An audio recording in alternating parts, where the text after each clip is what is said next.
Respect failure as much as you respect success. In fact, fear people who have not failed. They are too innocent to counsel you. There is a requisite level of failure you must carry as a badge to balance your understanding in counseling people. Believe me, anybody who comes to you with 100 over 100 is still a child in the school of success. There is a requisite scar that gives you a balanced perspective. Have you failed enough to be able to talk to me? Don't tell me all the stories. I just prayed and the person was healed. I just spoke and they gave me an auditorium. You are not the person to counsel me. I respect you. Carry your results until you learn the other side of life. My goodness, there are people that have failed enough and they can talk to you. When they talk to you, they utter from their pain. Their pain has been turned to wisdom.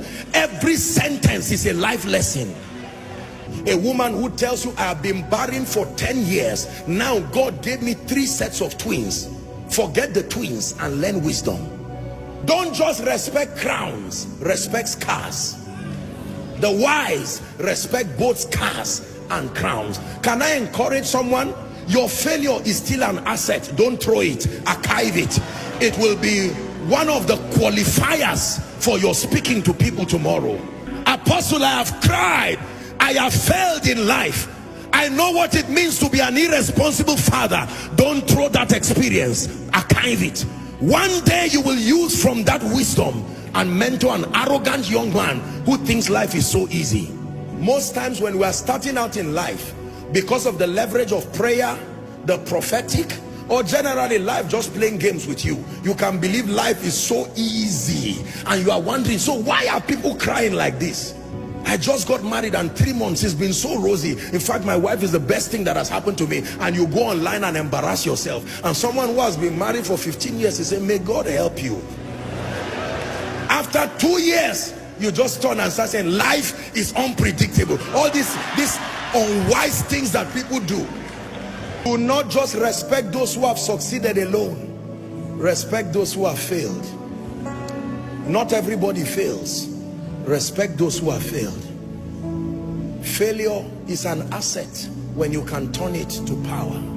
Paul said, let no man trouble me. It is not only anointing that I have, there are scars. Gentlemen, don't just look for those who live in mansions. Go and look for mama and let her teach you the secret of happiness in a hut. There is something you need to learn, because the money you think will come from the mansion, you will be surprised. You don't know the depression and the drugs that surround those mansions. Sometimes you need to learn from both a king, but you need to learn from the slave that is in his palace. There is something the slave can tell you that even the king does not know. The slave is the one who cleans the palace. He knows what he has seen there. Why will the Lord speak to a young virgin through an angel and says, Mary, you are highly favored? And the next thing that follows that woman is pain, controversy. There was nothing in the life of Mary that I have seen that looked like favor. An angel comes from heaven and says, you are highly favored. I would expect the king to call her and say, I had a dream. There is free land for you. As soon as Jesus is born, you become tax-free. That sounds to me like favor. So God calls scar favor. He calls controversy favor. He calls pain favor. Why would you say a woman is high? God is speaking to someone. Don't listen, you may cry, but don't be embarrassed about your failures again. There is something about the speaking of God, that until you are at your lowest moment, there is something about the voice of God you cannot hear. There is a pain requirement to hear certain things about God. Tonight's message is very deep. For some of you, you really will not understand it this night. You are too innocent. You have been shielded by the sacrifices of others. You may not really understand this. There is a pain requirement that brings out the clarity and the purity of the voice of God. There is a way a man of God fails and fails and fails in ministry, that he goes back and he says, Lord, teach me. When he writes a book about the leadership of the Spirit, read it. That pain has purified any flesh and the need to make a name. It's gone. That is the reason why when people go through things and they come out of it, they usually come out with an anointing. Barren for 16 years, laughed at by people.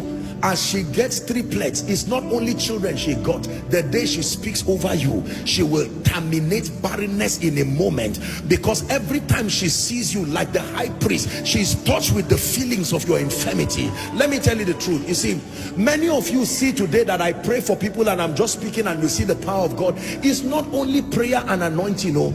There is a pain requirement that has reached down to the bowels of power and has drawn genuine, authentic spiritual power.